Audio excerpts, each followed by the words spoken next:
देखिए, तो हमने पिछले लेक्चर में बताया था कि जब प्रकाश की किरणें मुख्य अक्ष से समानांतर जाएंगी और उसके बाद जब फोकस से जाएंगी। अब थर्ड में है वक्रता केंद्र, ये रेडियस ऑफ कर्वेचर, ये गोला है मान लीजिए गोला, तो गोला का एक सेंटर होगा, तो ये इसका सेंटर है। तो पिछले में हम बता चुके हैं, समतल दर्पण में आपने देखा है कि समतल दर्पण में जब प्रकाश की किरणें उसके सेंटर से यदि जाती हैं तो क्या होती है, सेंटर से ही पास कर जाती है। तो उसी तरह जब भी समतल हो या कोई भी दर्पण हो, तो किसी भी दर्पण से सेंटर से जब प्रकाश की किरणें जब आपतित होंगी, इंसिडेंट होंगी, तो लेंस से परिवर्तन के बाद फिर वो उसी डायरेक्शन में फिर लौट जाएंगी, फिर उसी डायरेक्शन में फिर वापस लौट आएंगी। तो ये क्या है, देखिए, तो ये आ रही है, फिर क्या है, इंसिडेंट हो रही है इस दर्पण पर, फिर परिवर्तन के बाद फिर उसी डायरेक्शन में, मतलब विदाउट चेंजिंग ऑफ एंगल्स ये रिफ्लेक्टेड हो गई। तो ये बतला रहा है, ये बातें हमें ये यहाँ से ये बातें सीखने को मिल रही हैं कि दर्पण कोई भी हो, समतल हो, उत्तल हो, अवतल हो, जब भी प्रकाश की किरणें उसके सेंटर से पास करेगी तो वो विदाउट वो बिना मुड़े हुए, बिना ट्रांसवर्स किए वो फिर उसी डायरेक्शन में फिर लौट जाती है। या अवतल दर्पण हो या उत्तल दर्पण में, दोनों में सेम ही। इससे जैसे लग रहा है कि प्रतीत हो रहा है कि वे केंद्र से आती हुई प्रतीत हो रही है और जाती हुई प्रतीत हो रही है। ठीक, तो ये रहा किसका, वक्रता केंद्र की दिशा में जब प्रकाश की किरणें आपती होंगी। देखिए, ये इसके परपेंडिकुलर है, अभी तो आपको दिखाई दे रहा है कि ये इसके परपेंडिकुलर है, लेकिन ये यदि गोला रहता तो ये भी क्या है, इसके परपेंडिकुलर है। तो इसके परपेंडिकुलर यदि लाइट इसमें रेडिएट होगी, मतलब आएंगी, आपतित होंगी, तो क्या होगा, ये ऐसा है, ये ऐसा जो दिखाई दे रहा है ये ऐसे है, ऐसे, और ये लेंस जो है हमारा सामने ऐसे है। तो ऐसे जब प्रकाश की किरणें इस पर आएंगी तो सीधा ऐसे आएंगी और बिना इसमें एंगल में चेंज किए हुए फिर क्या होगी, ये लौट आएंगी। तो इसमें हम ये भी बता चुके हैं आपका, इसमें कोई एंगल नहीं बनेगा, तो जो इंसिडेंट एंगल होगा और रिफ्लेक्टेड एंगल होगा, दोनों क्या होगा, जीरो होगा इसमें, और इसमें दोनों में सेम होगा। तो ये क्या है, ये इसको तिरछा नहीं है, इसको तिरछा नहीं जानना है, इसके क्या है, ये इसके परपेंडिकुलर ऐसे है, ये ऐसे, इसमें क्या हो रहा है ऐसे, और ये लेंस ऐसे है, इसमें ऐसे ये क्या हो रहा है, ये आपतित हो रही है, तो ऐसे ही ये क्या करेंगे, ऐसे ही निकल जाएंगे फिर वापस विदाउट चेंजिंग ऑफ एंगल, मतलब बिना इसमें एंगल में परिवर्तन किए ही क्या करेगी, ये फिर वापस बाहर निकल आएगी। तो वक्रता केंद्र से प्रकाश की किरणें आपतित होंगी तो फिर क्या होंगे, वक्रता केंद्र से वापस चली जाएंगी। अब देखिए, जब ध्रुव की दिशा में यदि प्रकाश की किरणें आपतित होंगी, ये ध्रुव है, ध्रुव बताए थे कि दर्पण का जो मध्य बिंदु होता है, ये दर्पण है, ये कौन सा दर्पण है, ये अवतल दर्पण है, यानी कि कनकेव मिरर। तो कनकेव मिरर का जो मध्य बिंदु हुआ, ये मध्य बिंदु, तो इसको हम क्या कहते हैं, ध्रुव कहते हैं, पोल। तो यदि ध्रुव से यदि प्रकाश की किरणें आपतित होंगी तो फिर परिवर्तन के बाद ध्रुव से ही वापस लौट आएंगी यहाँ से। तो ये 4 रे डायग्राम था उसका, मतलब कि किरण आरेख 4 थे। मतलब हमें किरण आरेख की आवश्यकता क्यों पड़ती है, हमें प्रतिबिंब की स्थिति बताने के लिए, और वस्तु का जो किसी दर्पण के सामने वस्तु रखते हैं तो उसका प्रतिबिंब कहाँ पर बनता है, कैसा बनता है, तो हमें रे डायग्राम की आवश्यकता पड़ती है। तो रे डायग्राम में फर्स्ट था कि मुख्य अक्ष से समानांतर जब प्रकाश की किरणें आएंगी तो दर्पण से परिवर्तन के बाद फोकस से होकर गुजरेंगी, या फोकस से जाएंगी तो मुख्य अक्ष से समानांतर गुजरेंगी, दोनों सेम ही था। थर्ड था वक्रता केंद्र, मतलब जब सेंटर से, मतलब बीच में आकर प्रकाश की किरणें यदि सेंटर पर आएंगी तो फिर क्या करेंगे, सेंटर से ही वापस लौट आएंगी। ठीक। तीसरा था ध्रुव, ध्रुव मतलब ये पोल, पोल से यदि आएंगी तो पोल से फिर क्या करेंगे, फिर पोल से ही क्या होगी, परिवर्तित होकर फिर वापस लौट जाएंगे। तो ये आपका रे डायग्राम था कि ऐसे ऐसे रे रहेंगे तभी हम क्या करेंगे, कोई भी वस्तु का प्रतिबिंब बनाएंगे, कि यदि वस्तु यदि हम फोकस में रखेंगे तो कहाँ उसकी प्रतिबिंब बनेगा। तो विभिन्न स्थितियों का प्रयोग करने, स्थिति बतलाने के लिए कि उसका रे का, तो हम इसका यूज करते हैं रे डायग्राम का।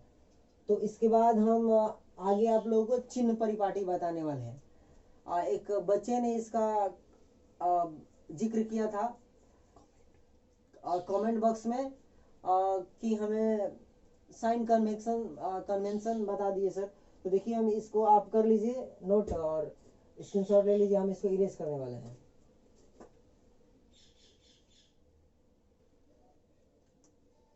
देखिए हमने बोला कि एक बच्ची ने कमेंट सेक्शन में कमेंट किया था कि सर हमें साइन कन्वेंशन सीखना है।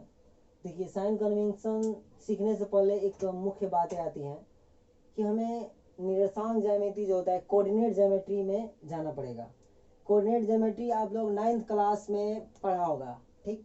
कोऑर्डिनेट ज्योमेट्री का मतलब होता है कि एक आरेख के द्वारा एक एक्सिस, दो एक्सिस हम लेते हैं, इसमें एक एक्स एक्सिस होता है और एक क्या होता है वाई एक्सिस होता है।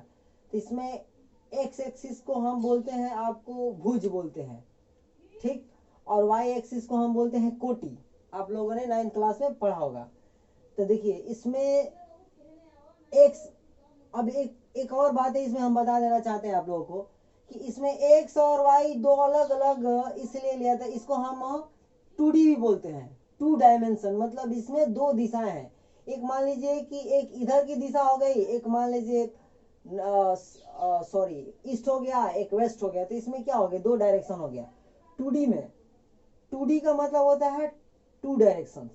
तो जो ये ज्यामितीय जो निर्देशांक ज्यामिति है इसको क्या बोलते हैं 2D, 2 डायमेंशनल कोऑर्डिनेट ज्योमेट्री है।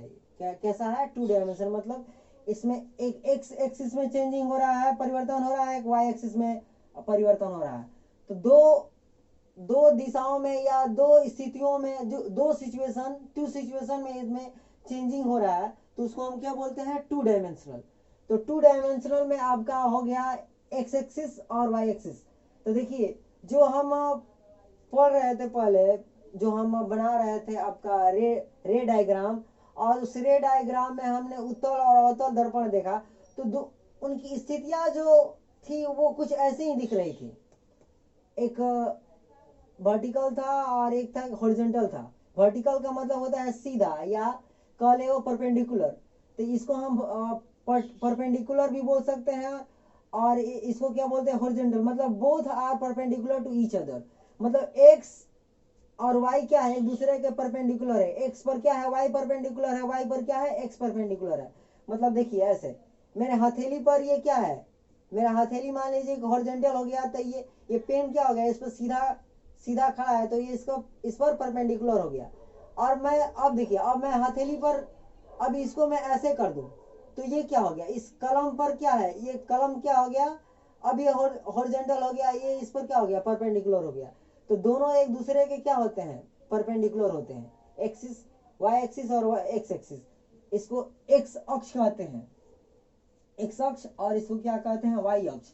इसमें मूल बिंदु जो होता है, इसको हम मूल बिंदु को बोलते हैं ओरिजिन।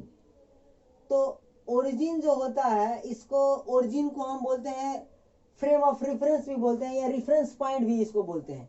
इसको निर्देशांक बिंदु भी कहते हैं। तो निर्देशांक बिंदु कहने का अर्थ यह हुआ कि हम यहीं से किसी भी वस्तु की दूरी और उसकी प्रतिबिंब की दूरी, उसकी वस्तु की दूरी, उसकी स्थिति को बतलाते हैं।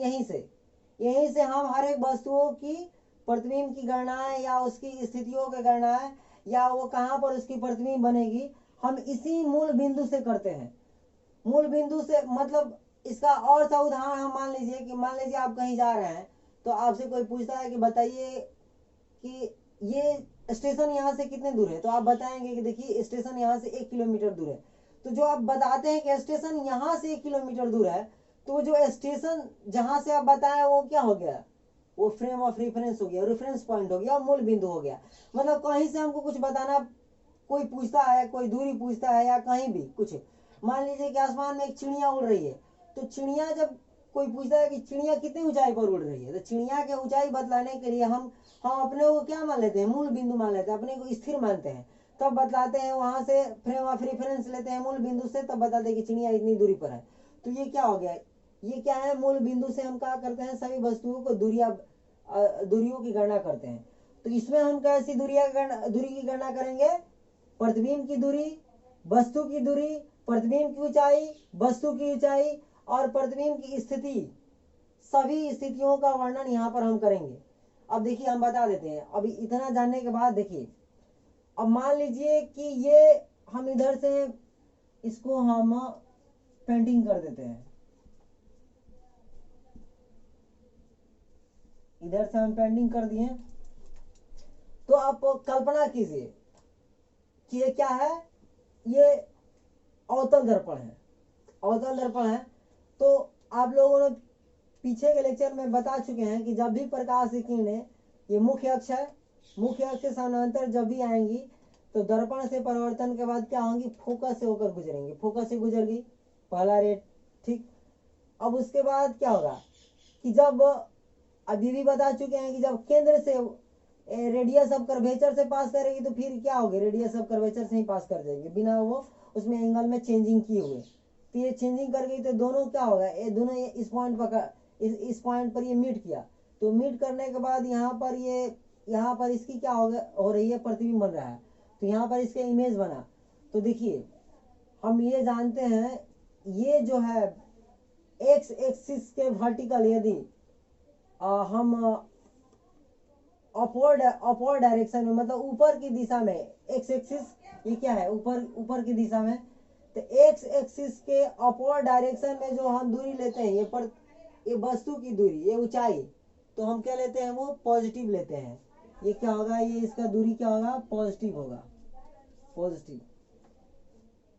इसकी ऊंचाई, ये वस्तु की ऊंचाई जो है आपका, जो थिंग्स है उसकी ऊंचाई क्या होगी, पॉजिटिव होगी, मतलब धनात्मक होगा।